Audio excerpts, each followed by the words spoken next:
आज हमारा चर्चा का विषय है जो 2024 में बजट पेश हुआ उसको लेकर के। लोकसभा चुनाव से ठीक 2 महीना पहले पेश हुआ मोदी सरकार का अंतिम बजट कई लोगों के लिए निराशा भरा रहा। यह उम्मीद की जा रही थी कि वित्त मंत्री निर्मला सीतारमण किसानों को सौगात देंगी, टैक्स के मोर्चे पर टैक्स पेयर्स को राहत देंगी, साथ ही सरकारी कर्मचारियों और पेंशनर्स के लिए खुशखबरी का भी ऐलान हो सकता है। पर सभी की उम्मीदों पर पानी फिरता नजर आ रहा। किसानों की आस रह गई अधूरी।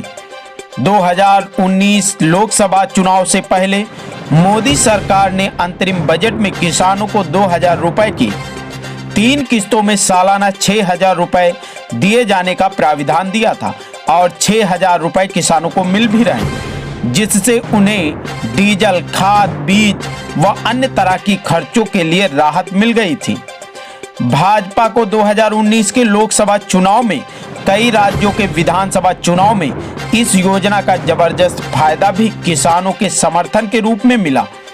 किसानों को इस बार आस थी कि मोदी सरकार 2024 के लोकसभा चुनाव से पहले पीएम सम्मान किसान निधि योजना की रकम में बढ़ोतरी करेगी, क्योंकि 5 साल में फसलों पर किसानों की लागत बढ़ी है और अब किसानों को डीजल और बीज पर ज्यादा पैसा भी खर्च करना पड़ रहा है।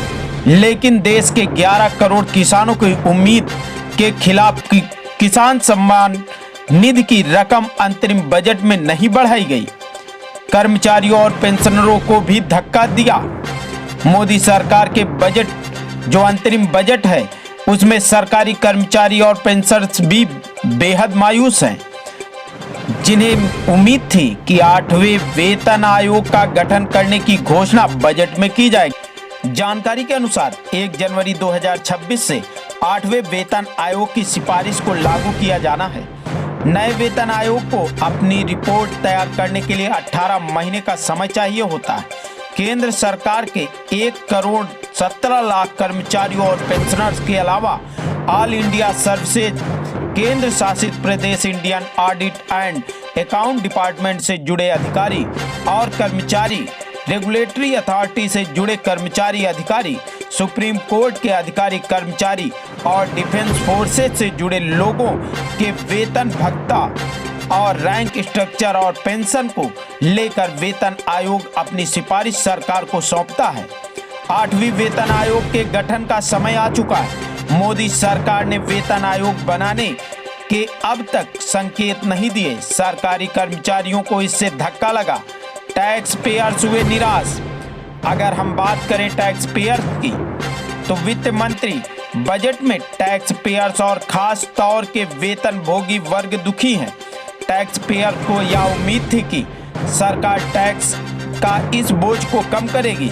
मोदी सरकार के 10 साल के कार्यकाल के दौरान डायरेक्ट टैक्स कनेक्शन में 3 गुना उछाल देखने को मिला। नए इनकम टैक्स सिस्टम को और आकर्षण बनाने के लिए बजट में कोई घोषणा नहीं की गई, जिससे आयकर दाता निराश हुआ। कुल मिलाकर देखा जाए तो केंद्र सरकार का अंतरिम बजट किसानों, कर्मचारियों और पेंशनरों के हाथ में खाली ही आ गया। अब आज के लिए विदा लेता हूं। आपको मेरी राय कैसी लगी कमेंट करके जरूर बताइएगा, और यदि आपको मेरी राय अच्छी लगी हो, पसंद आई हो, तो लाइक और शेयर जरूर करिएगा।